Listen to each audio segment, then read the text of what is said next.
All right. Caw! Caw! There's your mating call. Get started. Welcome to Sibs Read Smut podcast. I'm Helen. I'm Ned. This is a podcast where we read, rate, and review romance novels. Mostly our favorites, sometimes your favorites when you suggest them. If you have any suggestions or questions for us, you can reach out to us on all the socials. TikTok. Socials. Instagram at Sibs Read Smut. And then at Gmail, you can email us. Only nice things. No dick pics, please. sibsreadsmut@gmail.com. On today's podcast, we are going to be discussing... The book is called... I'm going to get it right. It is called The Billionaire's Wake-Up Call Girl. Did I get it? Yeah. Annika Martin. It's a long one. The title is... The title is long. The book is not. The book is not. That's a good point. I always get the title mixed up, so I'm happy I got it right for you guys. So Annika Martin, spoiler alert, we do talk about these books start to finish, so we will spoil it for you. This is a quick read if you want to pause and go read it. But in the meantime, I will have Ned give you a review of a summary of the book that he had definitely wrote himself. All right. The Billionaire's Wake-Up Call Girl. Have you ever dreamed of telling your asshole boss off? And then masturbating to his voice at 4:30 a.m.? This is the book for you. Wow. Mr. Drummond is such a turd that he can't keep a wake-up call service for longer than a few months. Enter Lizzie, one of his employees that is willing to do anything, including 4:30 a.m. wake-up calls, to stay employed for 30 days and get that fat bonus. Mm-hmm. Neither one of them expects to fall in love with the other, but alas... Lizzie is so good at baiting and so desperate for money to pay off the people after her. How could Mr. Drummond not fall for her? I don't know. They fall in love. They fall in love. Believe it or not. Their crotches fall in love. Yes, precisely. Well, very, very... Thorough, yeah? Thorough, yeah. Some details are left out there. Yeah, you left out a couple things here and there, but that's pretty much the gist of it. Yeah. Starting it off with the two big things. I think the title's great. I think the title grabs you. Wake up call girl was immediately like, oh, okay, interesting. I don't know where this story's going. I thought it was going to be a lot sluttier than it was. Like a call girl, I thought it was going to be like that was what I read, not wake up call girl. It was like just a call girl. I thought it was going to be like hookers and stuff. Right, but it wasn't. I mean, and that's the point. Yeah, but also the cover art is great. I chose this book. Fucking love. Goddamn it's cartoony cover and art. it's cartoony and great. I love it. You might have to show the artwork again here in the middle between us, just so that everybody can see these ridiculous covers that you like. You literally pick your books based on the cover. You're like a wine connoisseur that picks it on the label. Titles and covers. But yeah, so this was initially my pick, and you read it after I rented it because I was laughing out loud at some of these scenes, and I texted you like you need to read this one. Yeah. This is book 2 in Annika Martin's series. She has, I want to say there's like 9 or 8 books. 8 books in this long Billionaires series of Manhattan series. Yeah. And this is book 2. And I loved it. I thought it was great. But what initial thoughts, because we've read this once before and we read it again now, on second reading, how were you feeling about it? On second, I think I appreciated it more the second time than I did the first time. The first time I was like, God damn it, Ned is making me read this damn call girl book. Like, how funny can it really be? And there were some funny moments. They definitely had me laughing. I think I just appreciated it more the second time. I don't know why. I think it hit different. Maybe I had more patience for it, and I was just trying to like get through it the first time. But I really enjoyed it, especially the second time. And I think knowing the characters, like it's like Lizzie is a fun character. All I can think of when I think about Lizzie is the movie Bridesmaids, where Kristen Wiig like loses her cookie bakery, literally baking business, very similar baking business, and then like is, you know, everything's going wrong in her life, and so I could only envision Kristen Wiig like in this role of Lizzie, just because so Lizzie loses her cookie baking business because she's dating, and this is important to like her dating the female or the male character, but her ex-boyfriend Mason something, he swindles her essentially. He's a total con man. So he like is like, oh, I'll help you with the business, I'll help you with this, I'll help you with that. He ends up stealing all of her money, ruining her credit, taking out loans, like especially a loan from a loan shark named Larry, and drums up her credit cards and absconds to like the Caribbean with like all of her money and leaves her life imploded, penniless. Yeah, so she gets evicted from her baking business. All the accounts are empty, and now she owes like $30,000 to a loan shark that like stuck a gun in her face. So there's a little bit of menace in here, but it wasn't really menacey. It was kind of funny menace because like Larry the loan shark guy, they like go to give him the like some of the money at one point, and he like flips through it, and he's. I have that written down. Do you think they go to school to learn how to count money by just flipping through it? Count the money so fast, and so. Do you think you're good at murder and not good at counting? You can't become a loan shark. You can't be a loan shark. Like them just like really trying to think through like how does somebody get into this business? Her roommate Mia went to go drop off the money together, and they were very funny together. All the way through. And Mia is like supportive friend from top to bottom. She was great. Her whole character.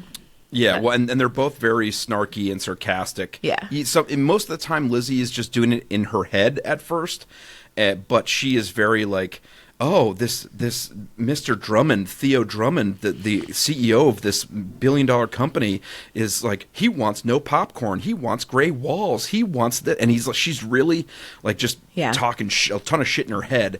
And it wasn't until the first phone call. Well, let's get into the story a little bit. So she loses her business, which then makes her have to get. So she moves in with her friend Mia. She now has to get a job anywhere. So she gets a job as like a social media marketing person at Drummond Inc. or whatever.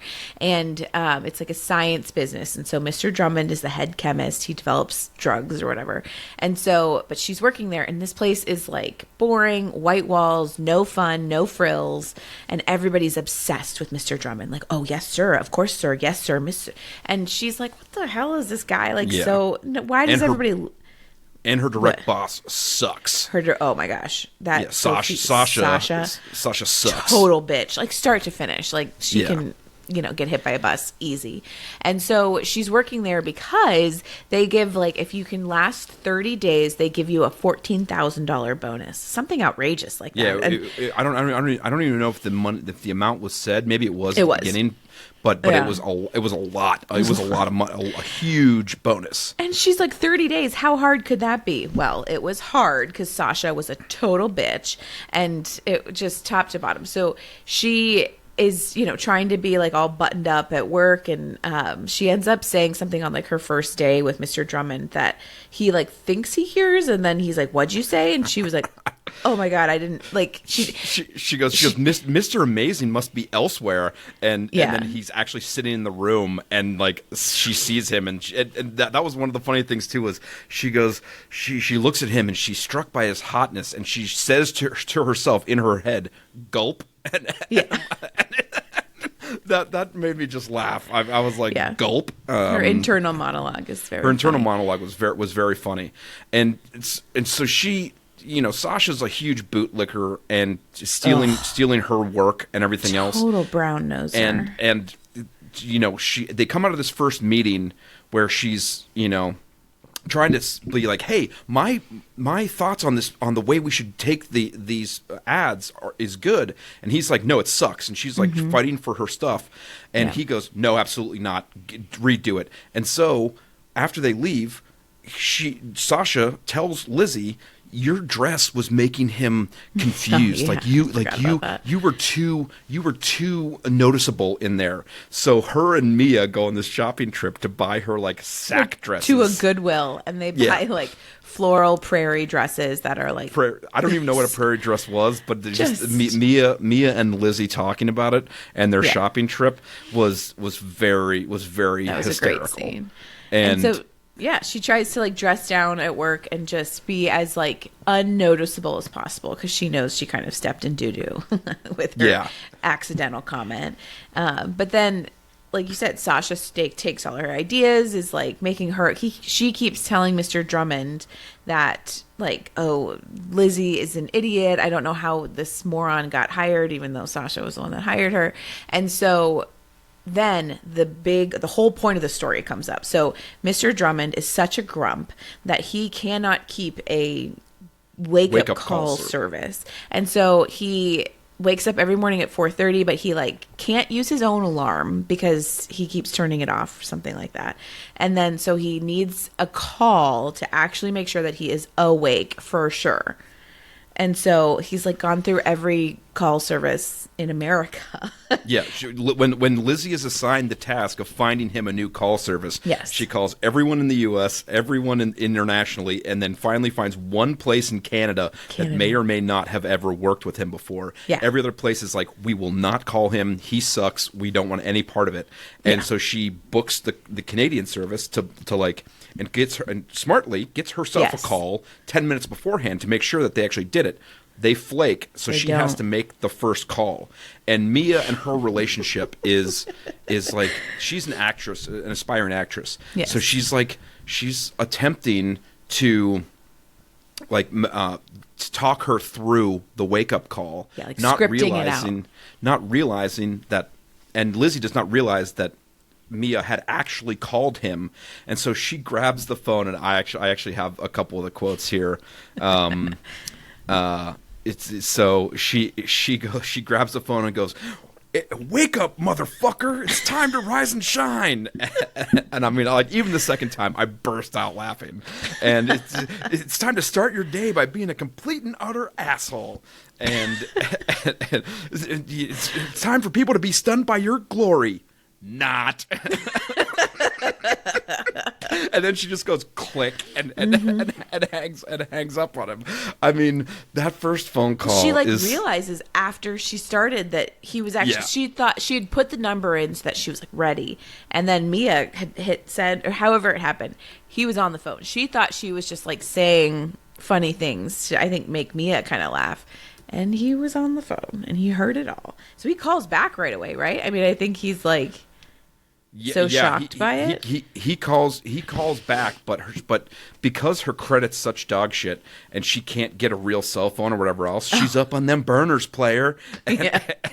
And so she just goes, okay, well he can never find me, and so she just like turns the phone off, and he can't get back in touch with her, and that leads her and Lizzie to Mia and Lizzie to have this conversation about.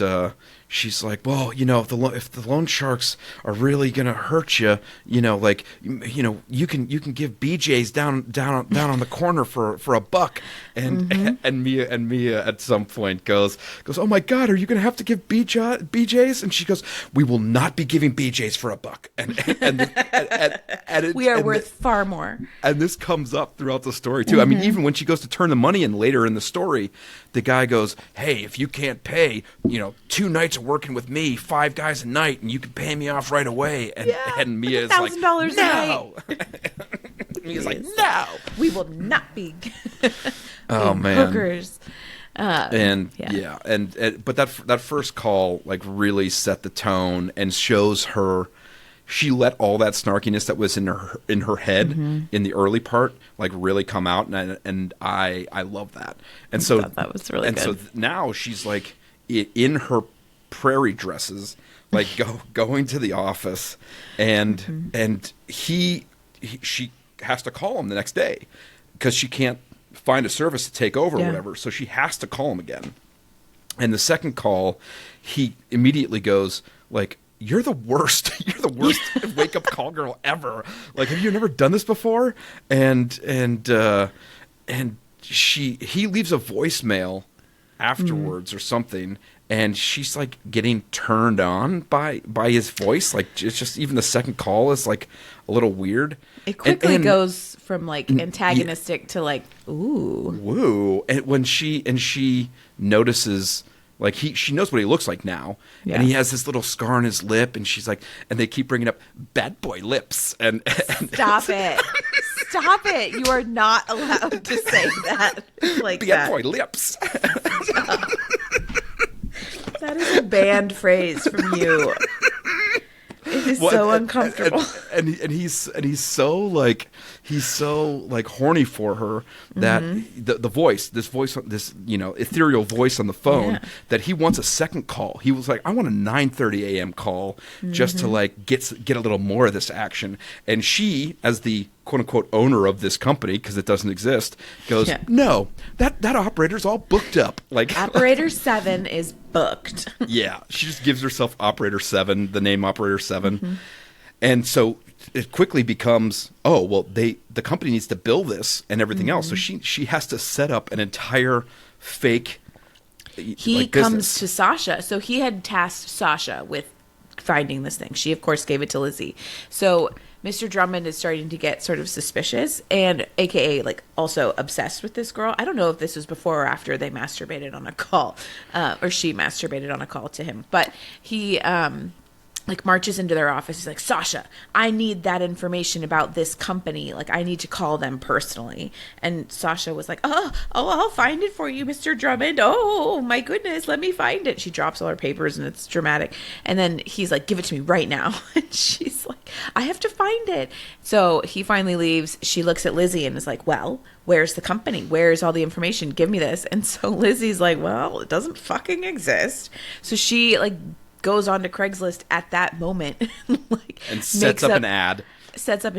She sets up her PayPal account to have like a little part where if you send it to like, it looks like it's going to an oceans charity for sea turtles. No, it does go to an ocean charity. But that's what you can't tell it's her. A turtle charity.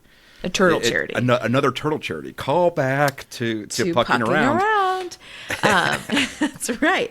And so, but it's like she comes up with like everything that she can, but then she absolutely refuses to give them an address or a phone number, I believe. And so email only. And so he's like, Mr. Drummond reaches out directly to the email, and she has her like Yahoo Mail like up on her phone on her desk, and she's like, oh, he reached out. And he's trying to get her exclusively. Like he any wants her to only call him. I want Operator 7 just mine. Yeah, he's like, does she talk to anybody else this way? Like, it's driving him crazy. He can't sleep anymore. He can't focus on his problem. You know, all this like weird. He is coming undone based on very weird shit. And it's like, okay, cool your jets, bro. It's a little nutty, but he is a little nutty. I mean, he is the first sexy call is the third phone call, about 26% in. Okay, and I didn't even name this one. I just called it borderline phone sex because like they don't really get there yet. She calls him a jackalope. It's a little spicier. Her nips are blasting. He's he starts going like, what are you wearing? I'll rip your clothes off. Get at your pretty pink pussy. You know. What's the phrase that Mia ends up like cross stitching on like a pillow or something? It's I have. I will assault you with my dick or something. Like I will. Sex with me is an assault, savage. A dirty, savage affair. Dirty savage. Sex with me is a dirty, savage affair. And she cross stitches it onto a thing and hangs it on the wall. Literally, like, Lizzie's like, oh my God, I can't believe you just said that. She leaves the room, goes straight into Mia's room, is like, Mia, I have to tell you about this call. And tells her that, and she comes home from work that day, and Mia's like, I was bored, I cross stitched it on a pillow. Yeah. Oh my God. Yeah. So it's like there's a little finger play. The dirty talk was pretty good. I don't know if they said this in the book or I just wrote this down on one of the notes. Madly tickle clit. I don't know. That is not in the book, Ned. That is directly from your brain. But he does say spread it around at some point. All right. I don't need you to be quoting these scenes. Well, and so she mid sexy phone call, she has a flashback to Mason, who's very controlling and love to control her. So she cuts the call off and hangs up, which leads directly to him 30%. Well, no, she goes into the shower and she has what I deemed paralyzing shower masturbation detonation. She literally was like, I can't finish with him on the phone. So she gets in there and gets the shower head and just like... Okay.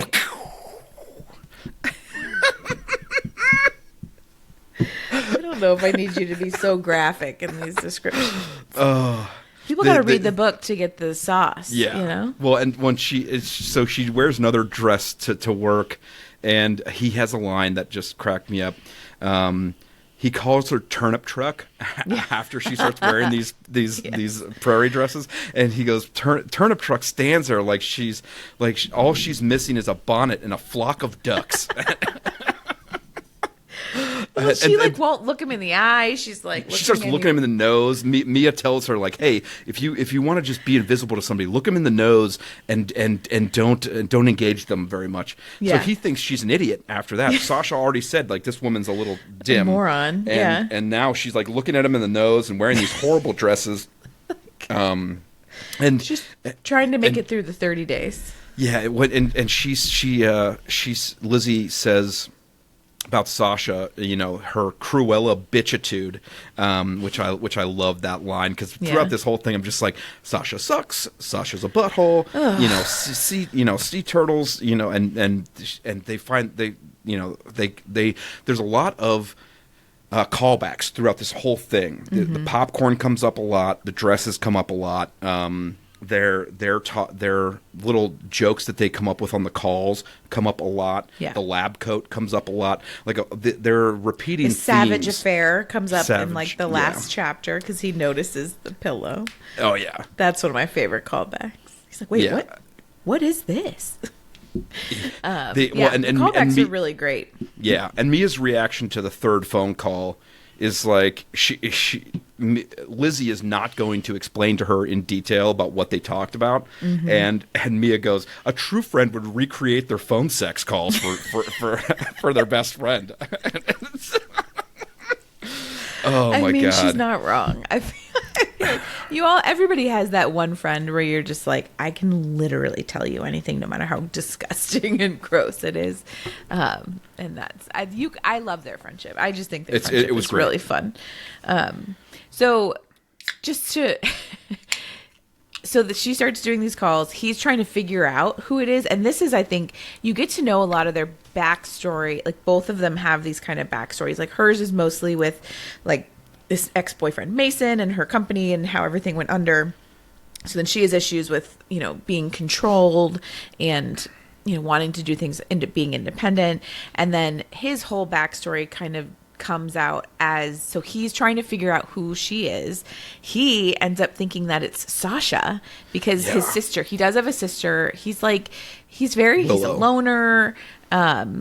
He doesn't talk a lot about like his family at first. And so, but his sister he is close with. And so his sister comes and she's like, oh, I'll be a private investigator for you. Like, let me figure out who this girl is and like how it's happening. Yeah.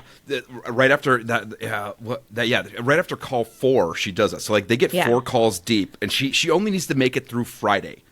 And she has 4 calls down. So it's like Thursday morning and all she has to do is last Thursday and Friday. And the 4th call is like full on phone sex. I mean, I called it call 4, clit target acquired, or clit bait, like clickbait. But I like the second one. But she slips up and talks about him in the lab coat. So like Yeah. she knows who he is, and you know, like she did a little, like she was like, oh, a phone operator would know who they're calling, like to do a little research on the call. But then she starts talking about him wearing a lab coat. Like there was no way unless she had seen him before to know that he would wear lab coats all the time. Yeah, there were and certain so he's details. like, he's like, it's somebody close to me, I think. And that's got that. And then he like gets his sister to like send a payment through and track the IP address and Not find yet. out it's coming. Yeah. She tracks the IP address first and then sees that it's coming from within the building. That's what I'm saying. But he doesn't. So he tracks the payment. It's right. in the building, and so he's like, it's got to be Sasha. She's the one that set this up. She's the one that. So he like goes and asks Sasha out to dinner. He's like, we need to talk about this. Like let's have dinner 7 p.m. This. Well, restaurant. no, they did a lunch first, and he was like, I don't know.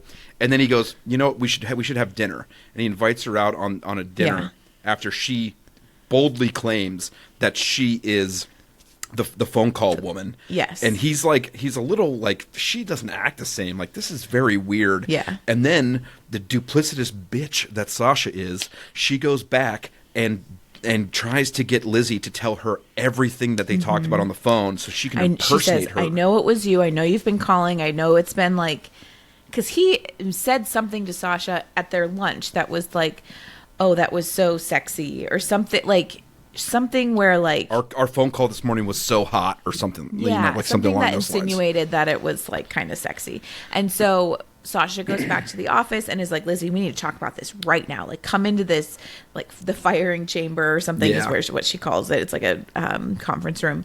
And so Lizzie's like, you're not going to fire me, right? And Sasha's like, no, I'm not going to fire you. Tell me everything you know about these phone calls. What have you guys talked about? And so she really squeezes her for juice.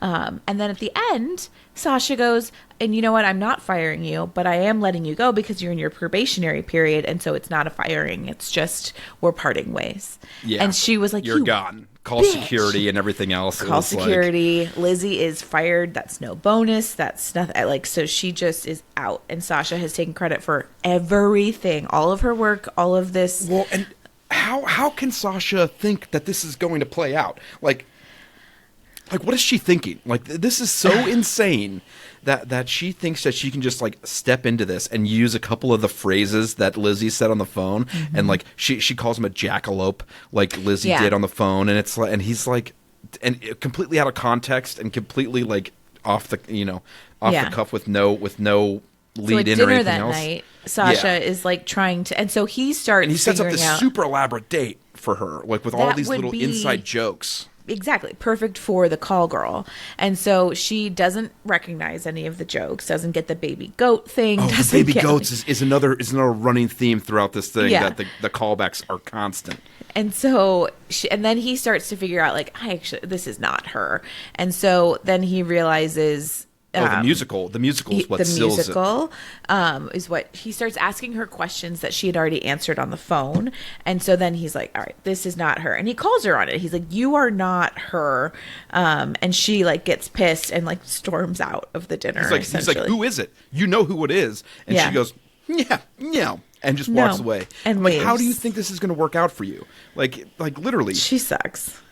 So then he goes all Columbo. Yes, that's when he gets his sister to like put a payment through, and it goes to the turtle thing. And so then do you think that's sweet or stalkery? Listen, the willingness that he's going through to like Columbo this down. Having online dated myself, the like levels of FBI investigation that you do on like potential partners online, absolutely. I don't think that this is weird. It's a service that he's been receiving technically, and as far as he knows, his company is actually paying for it. So he sends this. I don't think it's that stalker. I mean, it's a lot, but also he's trying to solve a problem, and he does. So they send this payment through, yada yada. It goes to the turtle thing. He remembers that like 6 months, or that like earlier that month they had done like some fundraiser, and everybody had written down what charity they wanted it to go to. So Sasha had written down the United Way, and of course, Lizzie had written down some Oceans of Turtles of the Ocean also, charity. Right, That's but how also he connected the dots. Yeah, but Sasha also muddied the waters, too, when she fired Lizzie and said, Mr. Drummond doesn't want to speak to you. He thinks that, he's embarrassed and thinks this is disgusting and completely poisons the well, so that Lizzie wouldn't just call him or go see him and talk to him about what was going on. So she walks out of there furious, not only with Sasha, but also with Theo. Yeah. And so she's like, fuck this, fuck him, blah, blah. I'll figure out how to pay off these fucking goons, and her and Mia again talking, and Mia was like, you didn't tell me he had bad boy lips, and stop. And Lizzie goes, shut it, because she's wildly attracted to this guy and has been, but she's been trying to talk herself out of liking him, and she does that throughout the entire book. But so I was mentioning before the call, or before the podcast started, that there's 2 low points in this book. Her getting fired from the job is a low point. It's like there's a double low point in this book, which is weird. You don't see that very often. So she doesn't know how she's going to pay for anything. She's going to get potentially carved up by these loan sharks. Larry the loan shark, and she hates this guy who she had one in-person conversation with, and then 4 sexy phone calls. And she's like pissed, and he finally figures out who she is and sends her what dress, shoes. No, but I'm saying, what a grand gesture if she knew that he didn't actually let her go.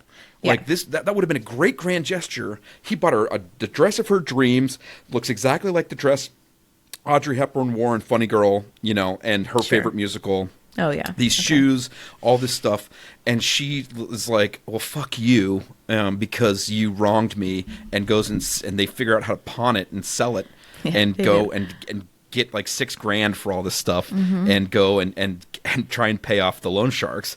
But it's like, it would have been a great grand gesture if only for them being on the same wavelength about what actually happened, but they're not. And so it was a weird dip in low point, and then a little winning her back, and then another little low point at the end, and then because the last low point happened almost at the very end of the book, 90%. Yeah. And so her solution now, she's lost all her money. She's not getting this bonus. She's trying to pay off the loan sharks. And then she's going to move home to Fargo and move in with her parents for 18 months. And so Mia, of course, her best friend, does not want her to go. At some point, she and Theo start talking again. Mr. Drummond start talking again. He I think comes to her door. He confronts her at her house. Yeah. And they do solve things, kind of they have a conversation. Well, he pays off the loan sharks for her. Yes. Her bonus, he goes, I didn't realize that you were let go, so we owe you this bonus. Yes. So I went and paid off your loan shark for you. It's taken care of. They're not going to bother you anymore. So all of the undercurrent of menace is now finished because the loan sharks are off her ass. They're no longer going to carve up her arms or break her legs or whatever. Yeah. And she goes, he comes to the door and bangs on it and is like, open up. And she's like, this is so not going to happen. We're totally not going to sleep together. And then 2 seconds later, she's squeezing her pelvic muscles so tight she might Kegel come. Okay. Thank you for writing that one down. Oh, yeah. When the Smithsonian gets the copy of these notes, they are going to love that. That'll be highlighted. Well, on my notes, I now have control find all the ha-has in my notes because every time there's something very funny, I type haha afterwards just so I know that it's a good one that I should read. That's a funny one. And then it's straight to boning. She's a less crazed barnacle. He does end up ripping her clothes off of her. Yeah. And she removes her own bra and tosses it out of ripping range because bra shopping. And, and I was like, that was funny. Yep, okay. So essentially, so there's sexy time. And then, did you name that chapter? Oh, yeah. 65% in fantasy fulfillment fuckery. Okay. Because So- it's because they do everything that they talked about on the phone. Alliteration, bitches. I was gonna say, well done. And he's a predator hunting my orgasm, and there's no need for condo talk because he just straps one on and dives right in. Yeah. Doesn't even need to talk about it. This is one of the books where it's like it doesn't even come up. He just uses them, and it's she at no point is she just like, I'm clean, come at me, and it's like, Okay. but she thinks it's hilarious to torment him too, which I find very funny. Which he loves. Yeah. Because he's not close with a lot of people. And so I think and most people at work just like are his servants, like treat him like he's a god and they're like just royalty. So he loves that this woman is like, different, like uncouth, and says things that are like, shocking. Well, and he starts with the mind talk too. So they've had 4 phone calls and this one in-person sexy session, but he's like, "You're mine," and all this other kind of stuff. And I'm like, it works in the midst of doing it, like as dirty talk. But like when you say it afterwards, that's a little yucko. Especially because they're not. So they agree to be fuck buddies. I think he wants more right off the bat. Yeah. And so he really likes her. He wants her to, he wants to be serious with her. She's like, listen, I'm moving home to Fargo. I need to be able to stand on my own 2 feet. Thank you for paying off these loan sharks, but I still need to be able to find a business. He keeps setting up so now they're fuck buddies, and he doesn't want her to leave. So he's trying to set her up and find bakery spaces to entice her to stay. And Mia, of course, wants her to stay. And so he's trying to come up with ways that she can stay in New York and not go home to Fargo. But she's get a partner for your business and and whatever. And she's like, no, I want to stand on my own 2 feet. And the one thing that was very telling too is that she tells Theo after that first fuck session that he goes, if you just praised Sasha a little bit. Like, she's a good employee. She's like, she would not be so psycho if you just gave her a little bit of praise. Like, she actually says she's a good employee for you. Keep her around. She defends Sasha. And it's like, it was so telling of their 2 different character styles. Like, how cunty Sasha is and how, sweet and forgiving. Yeah. At the end of the day, Lizzie's is. a really good person and doesn't want Sasha to get her, fired or whatever. And at the end, spoilies, Sasha gets fired eventually. Yes, finally. After she fucks her fucks over up again. More stuff. Yeah. Yeah, and Theo throws it in her face and goes, Sasha, the only reason you still had a job was because Lizzie stuck up for you and said that that you were a very good employee or whatever else, but this is beyond the pale. So I gave you a second shot. You fucked it up. You're gone. And I was yeah. I know. Her getting escorted out by security was a great, so great high point of the book. So that leads to sexy round 2, 69% in the dickening. And then she tells him she's off guys and still planning on leaving. Yeah. And then he actually spends the night, which he's like I was trying to get out. I was trying to get out of there, and and then he just falls asleep. And so the morning after, shake of their privates on their fuck buddy deal. Oh yeah, so 71% in that they have sex the next morning, and I called it the shaking of their privates on their fuck buddy deal because they're like, yeah, let's be fuck buddies, and she's like, I get it. So they shake their privates together, but with their P and V. When you have to explain a joke. Yeah, wasn't great. Not my best work, Helen. I know this. You don't need to call it out. When you if you were reading along with me, Helen, you'd get it. They were shaking their private parts together. Like nuns in cloister walking around.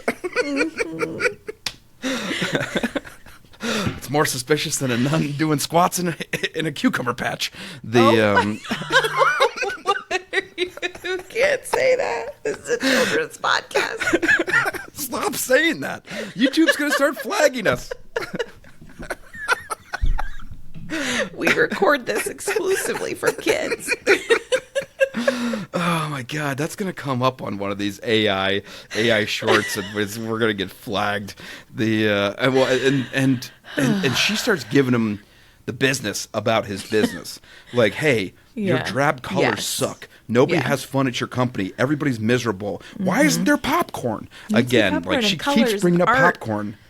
Yeah. And they they go out for breakfast, and it's like this isn't a relationship meal, and he's like keeps trying to get her on board, and she wigs out when she realizes that his private investigator had investigated her, and they know where her ex-boyfriend is and everything else. I'm like, that's a little irrational, because he's a billionaire. Yeah. You really don't think that he would do an investigation on you, or when he found mobsters outside of your apartment, that he wouldn't do a little digging into your background? Like, that was a little, come on. I think, well, and so we haven't even touched on Theo's background. So as they're like being fuck buddies, but they're really getting to know each other. Theo, but we haven't even learned about it yet, really. I mean, we knew a little bit.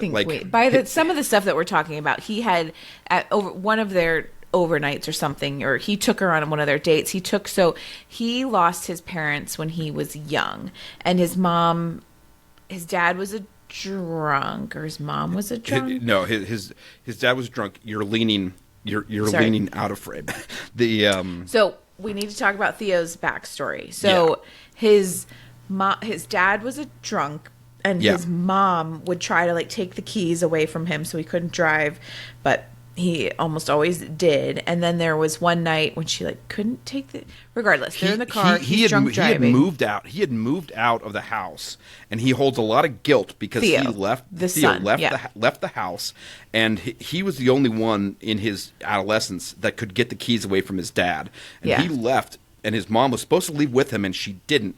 Mm-hmm. And then the dad came back, and they went driving again, and the mom couldn't get the keys away from him, and he ends up driving them both off of a bridge.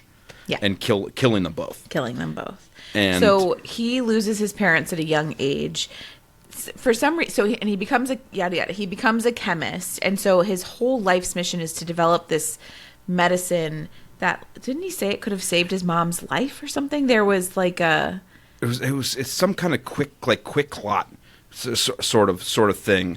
I don't know in what context it would. She died in the car crash, from what I remember. So I don't know in what context it would have saved her life. But anyway, so he worked so hard to become this chemist. He's had this very storied college career, and he's come through it and now runs this huge $1 billion business. He has like people write up stories about him all the time, and they talk about his family a lot in the context of like his motivation for creating these medications or whatever.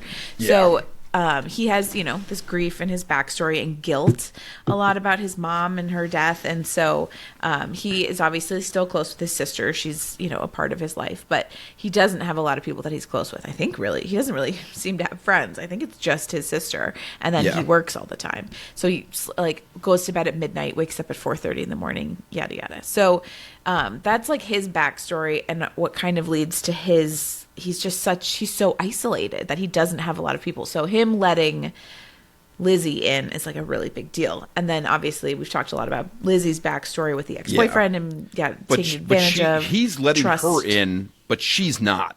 She's not at all. She's trying to keep him at arm's length because she doesn't want, because I think she sees Mason was her ex-boyfriend was such a controlling asshole, and then she looks at Mr. Drummond, and honestly he runs his business in a very controlling way. Like, he has these expectations of people, and so she kind of sees a lot of similarities between him and Mason. And so it reminded me of Ted Lasso, where Beard is talking with Ted, and he's like, do you remember the time that I told you that I was never going to date cruise ship dancers again? And Ted goes, yeah. And he goes, do you remember what you told me? And he goes no. And he goes, all people are different people.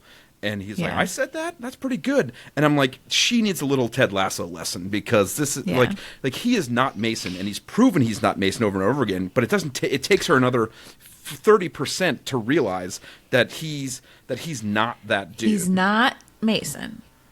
But the second low point comes like at the very end of the book. So he is trying to get her to stay because he wants to be serious with her. He wants to have this relationship with her. So he's like, I think we said earlier, he's been trying to get her, like, find a bakery for her and help her get set up. She refuses to take his money, take any favors. She wants to do it on her own. So he ends up.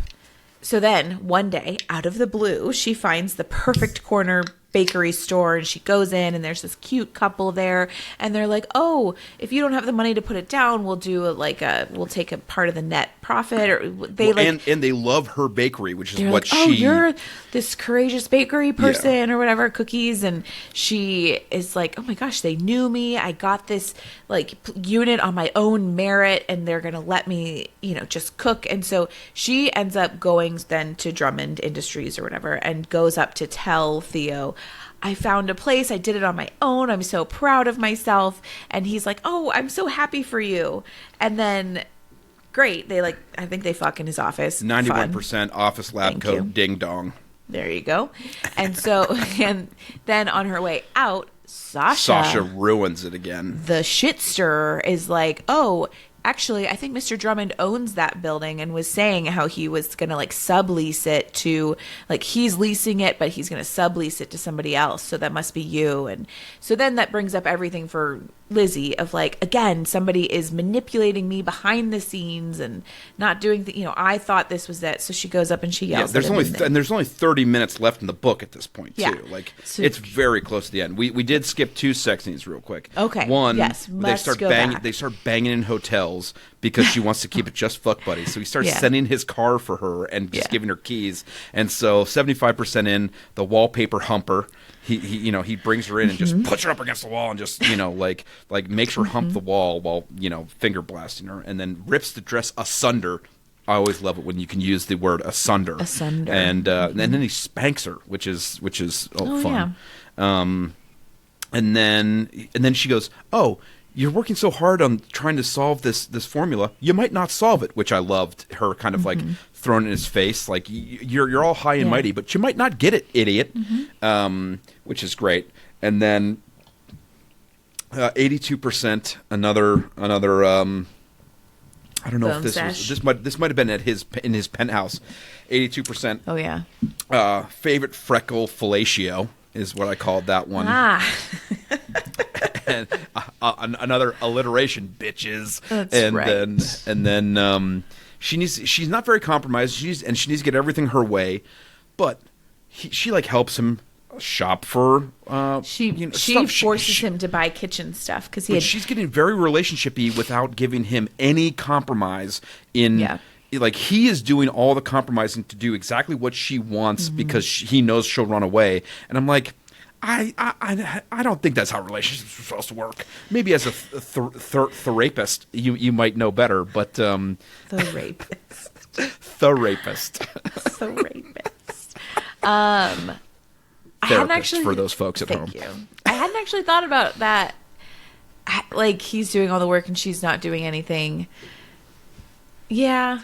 He did go behind her back, but arguably, he is giving her complete freedom to buy the business out from under him, wherever else. Who cares if it's this old couple or him? She is going to be independent with this. Well, they were brokers, and he staged it. So yes, it was duplicitous. It was duplicitous, but it gives her the financial freedom to do exactly what she wants. But if he sold the building out from under, he still has, at the end of the day, he still has ultimate control over her abilities to succeed in that spot. Yeah, I guess. I get it. I would be upset by that too. And so I think, and he does nothing to then get her to come back to him. He sends texts and apologizes, but he knows that he messed up. But he doesn't chase her down. He doesn't do anything. Also, and not that he doesn't seem like he has a lot of relationship experience. I don't know. He just I'm interested. Arguably, at your point. It doesn't seem like she does either. Well, she dated Mason. She got fucked over.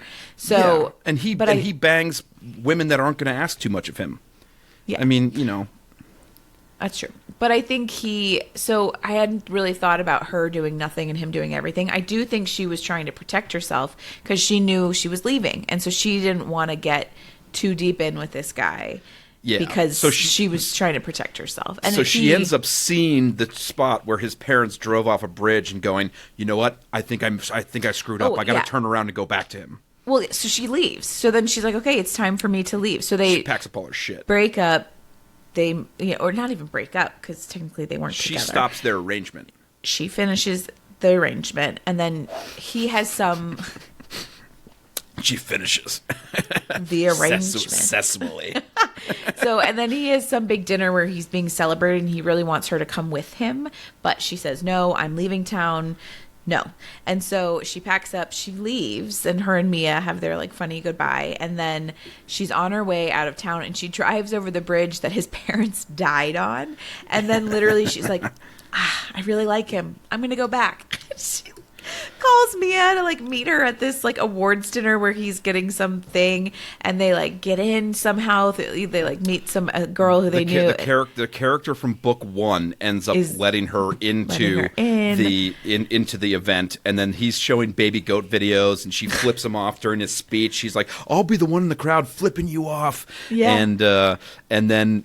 And his sister goes, yeah, he made me a truly horrible omelet the other day. So he's so excited. Like when he takes her home, he's like, I'm going to make us omelets in the morning. And she goes,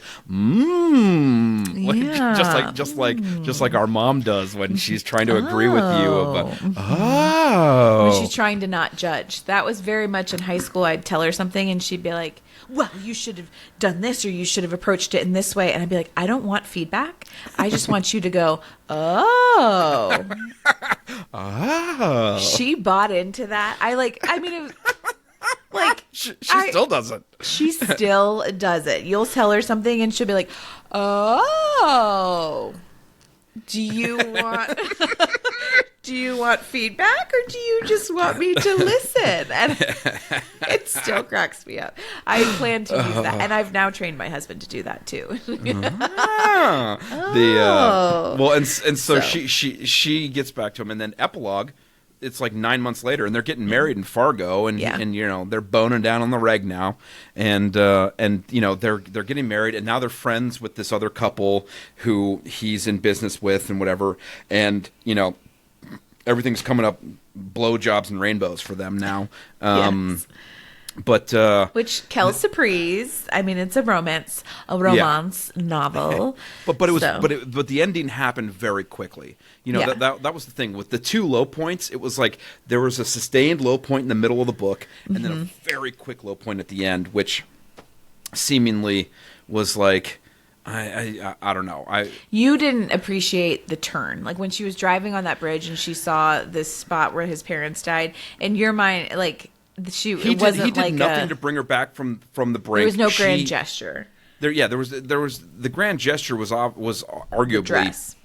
Pissed off, not pissed off, but like pissed on by her where she sold it all and whatever. She needed the money for Larry. But yeah, I mean, I loved their witty banter, Theo and Lizzie, but. There's three other quotes by Mia that I love, and it was. I think you have a crush on Mia. I do. They're buying dresses. They're buying the dresses early on in the book, and Mia's talking to Lizzie about how she's attracted. You must be attracted to him if you're getting this nutty about it. She goes, I will not be attracted to that asshole. I can think of the Taj Mahal is gorgeous, but I'm not going to stand in front of a picture of it and masturbate. And I was like, that's funny. And then Mia goes, friends don't let friends say booyah. And then Mia's giving her shit about like what did he say when you told him this? And he goes, he just grunted back at me, and she goes, if they grunt, that means they're a caveman in bed. And I was like, okay, but there's a lot of funny in this book. And what are your overall impressions? What are you last thoughts? I think I appreciated it much more the second time around. I think maybe I noticed different things. It was really fun. Honestly, for me, I wish it had a different title. I know that you think the title is really like cheeky and funny, but I would have never picked this book up had you not made me because of the title. It just seems almost too much like a throwaway, silly joke of a book almost. I don't know. I just thought that the title, which was a very accurate title. Thank you for the note. You're just sort I'm of leaning to the right. You're just leaning completely off screen. Hi. sorry to interrupt you, Helen. as you, she's fallen and she can't get up. Yeah, just you know. You got your life alert bracelet on. That's not funny. But yeah, I would not have picked this. The cover was very cute, but the title made me think that it was going to be something like really stupid and throwaway. Risque. And I mean, I guess risque, maybe just more focused on like hookers, but it was a really fun book that had more depth than I was expecting. Was very funny. But I don't know, the title, I would never have in a million years picked this book up over my to be read list is very long, and I would have never paused on that to read this book had you not made me. So I'm glad I read it, and I did like it better the second time. I think I was just in a better headspace to appreciate the humor. But what'd you think? I love this book. I loved it the first time. I loved it the second time. And the second time reading, I caught a lot more of the banter because, analyzing it and taking notes. I think that the sheer length of 50 Shades of Grey meant that I took a lot of notes on that. But this book is relatively short, and I took the most notes out of any book that we've ever taken. And you're insane. And I mean, there's so much funny in here that the callbacks, the one-off comments, and everything else. I mean, this is an absolute check it out for me. The rest of the books in this series, I remember enjoying a fair amount of them, but I can't say that they're all, knock them out of the park, but this one is memorable for you. This one's very memorable for me, and I remember laughing so hard at it that I immediately texted you and was like, "You have to read it," because there's some series that I read that I know are like very mediocre, and I don't even tell you about those. Thank you. But this one, I was like, "You need to read this one." What are the tropes? I would absolutely recommend. What are the tropes that like somebody who has favorite, like what are the tropes in this book that you would recommend this book for people who like those tropes? I would say like enemies to lovers, kind of. Not enemies. Yeah, I mean, there's a little bit of opposites attract. There's a little bit of enemies to lovers. A little bit, but like that that goes by so quick. The grumpiness, the grumpy factor. Grumpy sunshine. The billionaire boss. The billionaire boss is a whole trope in and of itself too. Yeah. I mean, this entire 8-book series is based off of all these billionaires, and they're all friends. They're all linked in some form or another. Yeah. And the undercover secret identity thing too, of like, they're close together, but they don't know who each other, or he doesn't know who she is, but they're still close together. And I mean, there's also the power dynamics at play. Mm-hmm. That's true. It's a strong female character, strong female lead. Is another. I don't know if that's a trope really. I mean, that's ends up being at the end of most books, the woman who might not be the strongest woman becomes a strong woman at some point throughout the book. But she is a relatively strong woman throughout this entire book. Yeah. She's handling mobsters, for fuck's sake. Larry. But so you would recommend? I would definitely recommend. Yeah. And I think it's a trope that I really like, the undercover secret identity, especially because this is a dual POV book. So it's like, that they're like almost figuring each other out, and then they don't, and then they do. And so I like that. Like I love an undercurrent of menace. I love an undercover secret identity. So yes, absolutely. Based on those tropes, 100%, I recommend this book to most people. I don't think there's any category. I mean, mom and dad can read this if they want. Yeah. I like, there's not anybody that I'd really be like, oof, read at your, at your own risk. But this is a fun, open door novel. So yes, I recommend. All right. I mean, That's I think it. we've said all that needs to be said about this bad boy. The Billionaires Wake Up Call Girl. By Annika Martin. Annika Martin. Good job, Annika. Good job. All right. Good job. Good job. Good job. Bad boy. Bad boy. Bad boy lips. Bad boy lips. If you're liking our bullshit, literally bad boy lips. Bad boy and lips. generally laughing at us, laughing at ourselves. Please hit that like, rate, review, subscribe, all that bullshit. Do you know what we're reading next week? Yes. Only because you already downloaded on the library. Emily Henry, Book Lovers. Yep. Right? Book Lovers. Yes, and you have rated this as tame. I don't remember the spice level of this. I think it's tame. I thought that this book I thought that Billionaire's Call Girl was much tamer than I remember. Yeah, because you said it was medium. We have it ranked as spicy on our list, but I would give it a medium, maybe a medium plus. I would give it tame plus, medium minus. Asshole. But Emily Henry, I think Emily Henry's books are definitely tame. I mean, we can fight it out next week. Love me some Emily Henry. I know. All right. So next we've got Book Lovers by Emily Henry. Start reading. Reading now. Thank you for listening, and tune in next week, smutters. Stay smutty. Stay smutty. Okay, and goodbye. And bye-bye. Smut.